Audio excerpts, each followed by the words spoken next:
एकादशी व्रत कथा। तो सावन मास के शुक्ल पक्ष में पड़ने वाली 11 इस एकादशी का नाम क्या है? युधिष्ठिर ने पूछा, श्रावणस्य ते पक्षे किम नाम एकादशी भवेत् कथयस प्रसादेन ममाग्रे मधुसूदनः। का भगवान श्रावण मास के शुक्ल पक्ष में पड़ने वाली एकादशी और उसका नाम क्या है? हे भगवान, हमारे ऊपर आपकी बहुत बड़ी कृपा है। तब भगवान श्री कृष्ण ने कहा, षडस्वा वही तो राजन कथाम पाप राम पराम। राजन, यह एकादशी की जो कथा है संपूर्ण पापों को जला देती है। ऐसा श्रवण मात्रेण वाजपेयी फलम भवेद, यानी इस कथा को सुनने से वाजपेयी यज्ञ करने का फल प्राप्त होता है। भगवान बोले, प्राचीन काल में द्वापर युग के प्रारंभ में माहिष्मतीपुरी में एक महीजित नाम के राजा राज्य करते थे। पुत्रहीनस् तस्यैव न तद्राज्यम सुखप्रदम। उनको कोई संतान नहीं थी तो वो बड़े ज्यादा दुखी थे। वो सोचते थे कि पुत्रहीन पुरुष को अब जीने से लाभ ही क्या है, क्या करूंगा ऐसी सत्ता का। वो बहुत ज्यादा परेशान थे। प्रजा के बीच में सभा में बैठे हुए वो प्रजा से कहने लगे कि इस जन्म में मैंने कोई पाप नहीं किया, ना तो कोई अन्याय पूर्वक मैंने धन संपत्ति अर्जित करी। फिर भी पता नहीं क्या कारण है, अन्यायोपार्जितम वित्तम क्षिप्तम कोसे मया नहीं। फिर भी पता नहीं क्या कारण है कि उसकी वजह से मैं पुत्रहीन हो गया। मैंने कभी भी ब्राह्मण अथवा देवताओं की संपत्ति नहीं खाई। मैंने कोई ऐसा पाप नहीं किया किसी की धरोहर को मैंने हड़पा हो। न्यासा पहारो न करता परस्या बहु पापदा। फिर भी पता नहीं ऐसा क्या कारण है, क्या मुझे कौन सा पाप लगा है जिसकी वजह से मैं पुत्रहीन हूँ। मैंने शिष्ट पुरुषों का ही पूजन किया। मेरा कोई भी ऐसा अपराध दिखाई नहीं देता जिस पाप की वजह से मुझे संतान नहीं मिली। राजा का कल्याण चाहते हुए उन्होंने एक श्रेष्ठ मुनि को देखा जो निरालंब तथा निरामय थे और घोर तपस्या कर रहे थे। राजा ने वन में ऐसे महात्मा को देखा जो जितेंद्रिय थे। क्रोध को उन्होंने अपने वश में कर रखा था। ऋषि बड़े अद्भुत थे। 13-14 नंबर के श्लोक में लिखा है, नपते हितमिच्छन्तो दर्शक्षम निसत्तमम तप्यमानम तपो घोरम निरालंबन निरामय। धर्म तत्व को जानने वाले थे, सभी शास्त्रों में निपुण थे। वह महात्मा जी का नाम था लोमस ऋषि थे। बड़े अद्भुत थे महात्मा लोमस। वे दीर्घायु महात्मा। उनके चरणों में राजा लंबे होकर के गिर पड़े।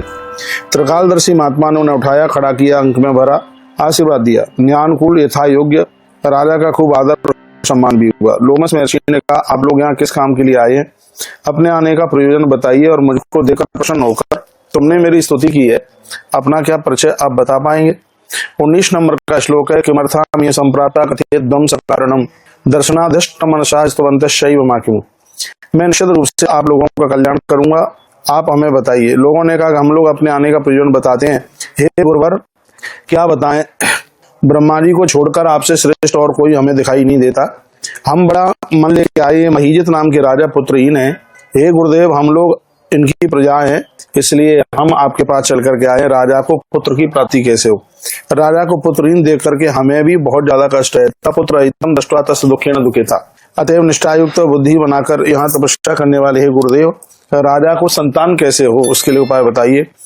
तो लोमस ऋषि ने कहा, पूरा जन्म वैश्यो हम धनहीनो निशोष करता। लोमस ऋषि कहने लगे, पूर्व जन्म में राजा धनहीन एक वैश्य था। लोगों का शोषण इन्होंने बहुत ज्यादा किया। वे गांव गांव घूम करके व्यापार करते थे।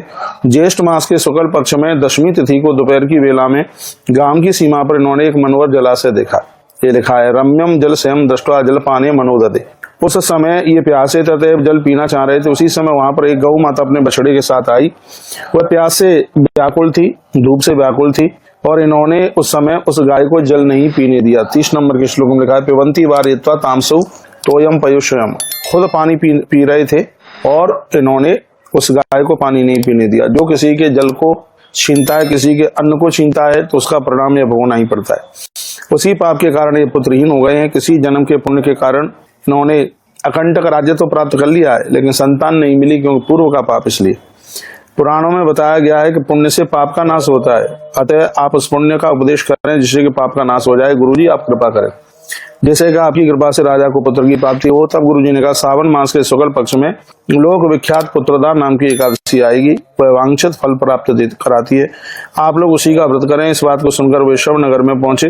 राजा ने व्रत किया, रात्रि को जागरण किया। द्वादशी तिथि को भगवान वासुदेव के पवित्र रूपण में उन्होंने सोने और चांदी के दान किए और उसका परिणाम यह निकला, ग्रंथ में लिखा हुआ है, कहा गया है कि ब्राह्मणा क्षत्रिय वैश्य अभिलाष शूद्र, सही बचा। नगर के जितने लोग थे राजा की पुत्र कामना के लिए सबने 11 का व्रत किया।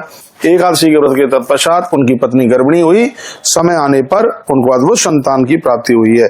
यह पुत्र सुखम प्राप्य पुत्र स्वर्गाति लभेत। जो भी कोई इस एकादशी की कथा सुनेगा उन्हें पुत्र सुख की प्राप्ति होगी। इतनी बड़ी इतनी सुंदर यह कथा और जो हमने आपके बीच में आपको सुनाई है, और यह पुत्रदा एकादशी सावन के शुक्ल पक्ष में पड़ने वाली।